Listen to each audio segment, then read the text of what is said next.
Olha que é uma coisa muito legal, assim. Quando você fala assim, era pouco, 50, 60 mil reais, a visão era limitada, e muita gente vai falar, nossa, se eu ganhasse 50 mil reais hoje, eu tava... Mas quando você vai galgando isso e você chega nisso, tudo aumenta, seu padrão de vida aumenta, seu custo de vida aumenta, então é natural que os parâmetros mudem também. Muda. E uma coisa que eu acho muito legal quando a gente vai escutando as histórias na prática, é que a gente consegue entender os princípios que aquilo tem envolvido, né? Então, por exemplo, a gente escuta muito, eu escutei pelo menos muito na minha vida, desde livros, desde internet, de palestras, que a gente tinha que sonhar grande, e eu acredito nisso. Só que na prática é um pouco diferente, porque na prática é muito isso que você falou, é muito difícil você sonhar grande quando você não tem parâmetros muito grandes, quando você não tem uma visão de negócio muito grande. É natural que isso vai crescendo, vai sendo construído ao longo do processo, né? Eu acho que é uma soma entre você ver o resultado, você ver reconhecendo o seu potencial e você aumentando o sonho gradativamente. Porque assim, quando eu pensava, por exemplo, em conversar com as pessoas, eu imaginava um desafio muito maior para conseguir entrevistas, para conseguir nomes muito impactantes, e o processo ao longo que foi acontecendo foi muito mais rápido, e aí até que um dia a gente começa a pensar assim, cara, e se a gente fosse para os Estados Unidos e começasse também a conversar com os atletas da NBA, um exemplo. Então, no início era absurdo a gente conseguir conversar com o atleta olímpico, e depois a gente começa a pensar em conversar com o atleta da NBA. Então é muito desse processo de você vivenciar isso e reconhecendo o seu potencial, e você vendo os resultados acontecerem também. Quando você pensa nisso e você olha para o potencial da Carol, hoje, na visão que você tem, a Carol tem potencial para realizar o quê? Qualquer coisa. Qualquer coisa mesmo, qualquer coisa. Porque aí é só você olha para trás e ver o que você já realizou. Pega aquilo, faz agora com mais intensidade. Pega aquilo e faz com mais intensidade. Só que quando você vai fazendo isso várias vezes, na terceira, na quarta, na 10ª vez, você já começa a perceber que fala, não, peraí. Sonhar grande ou sonhar pequeno é o mesmo trabalho. Então isso agora, eu sonhar um pouco maior. Então aí você começa a ser mais ousado, né? Aí você começa a ser mais ousado. Aí você sai dessa fase e você já fala assim, não, peraí. Vamos supor se o Vini hoje, com a cabeça que você tem hoje, tivesse a oportunidade de começar o Forjando agora. Você já ia começar pensando nos caras lá da... Você já ia, porque você já viabilizou isso. Então, para você ver como o meio influencia, o ambiente influencia. Isso é o poder do ambiente. Porque eu vim de um ambiente, e muitas das pessoas que estão assistindo a gente vieram de ambientes onde as nossas influências são para que a gente sonhe pouco, para que a gente consiga ir visualizando maiores coisas, porque a gente não consegue nem sequer viabilizar a possibilidade de ter mais, porque a gente acha que aquelas coisas que a gente tem mais só existe na internet. Eu mesmo nunca conseguia imaginar a possibilidade de ganhar milhões, porque eu achava, imagina, entende? O Vini, por exemplo, não imaginava a possibilidade de entrevistar. Imagina, hoje pra você é assim.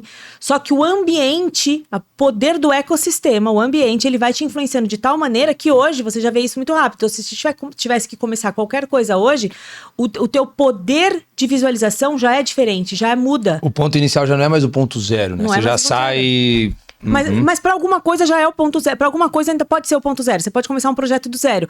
Mas a marca de chegada já vai ser muito mais longa do que a marca de chegada do Vini de antigamente. Aí quando você me perguntou quem é a Carol hoje, o que a Carol mudou? Com certeza a minha marca de chegada. Porque a Carol que tinha metas no ano passado, ela era muito diferente das metas que a Carol tem deste ano. Por quê? Porque eu já mudei a capacidade de crer, de sonhar, de realizar as minhas metas. Então tudo isso, a gente vai criando essa habilidade. Isso a gente vai se forjando. Perfeito. A gente vai se forjando para coisas maiores. E olha que coisa engraçada, né? Esses dias eu tava pensando, tem pessoas que elas nascem com a habilidade de fazer dinheiro, elas nascem com a habilidade de fazer sucesso. Não necessariamente elas nascem com essa habilidade, mas elas são influenciadas de alguma coisa, por coisas que elas veem, por coisas que elas leem, pelo meio que elas vivem, pelo ecossistema delas, acreditar que elas são capazes de qualquer coisa. Só que tem gente que desde criança escuta assim: ih, ó, você não presta pra nada. Vinícius, que merda que você tá fazendo? Você não presta pra nada. Não, você não sabe fazer. Não, não é desse jeito. Vinícius, para. Não, você não presta pra... Então você cresceu ouvindo das pessoas que você mais admira que você não presta pra nada. E aí você instalou crenças de capacidade, de merecimento e de identidade muito inferiores aos seus verdadeiros sonhos ou àquela pessoa que você realmente nasceu para ser. Então você tem que se forjar muito mais, você tem que trabalhar muito mais o teu emocional para verdadeiramente encontrar aquele teu eu, aquilo que você realmente nasceu para ser. Não, tanto que, olha como isso é tão profundo, isso que você tá falando, que quando a gente coloca numa proporção maior, a gente consegue perceber coisas extraordinárias. Por exemplo, o Brasil, com 220 milhões de habitantes, em 8, 9 dias de Olimpíadas, ter uma medalha de ouro, pra mim, na minha visão, é um negócio absurdo. Eu acho uma vergonha. Não, é um absurdo. Por quê? Você foi um absurdo no negativo. Negativo. Sim. Porque quando a gente pensa em potencial, a gente imagina o Brasil já ter, sei lá, 15, 10, enfim. Tem um problema de infraestrutura, ok, beleza. Mas eu acho que vai muito além disso.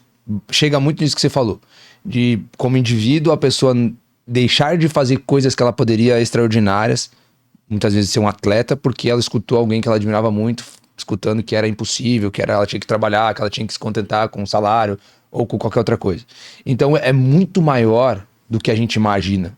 Vai muito além de nós como indivíduos. Acaba sendo consequência de uma cultura inteira, de um país inteiro, né? Sim. E aí quando você olha pra isso, o que você acha que seria solução? Você fala assim, Carol, eu quero trazer isso que você vivenciou, essas coisas que você aprendeu, eu quero trazer isso para uma situação mais macro. Como que a gente consegue impactar as pessoas de uma forma que a gente consiga fazer com que elas utilizem mais do seu potencial? Inteligência emocional. Através da inteligência emocional. Se você for hoje no Vale do Silício, por exemplo, você entrar nas empresas e perguntar qual é o recurso principal que vocês utilizam aqui para encontrar pessoas ideais para trabalhar aqui com os melhores salários.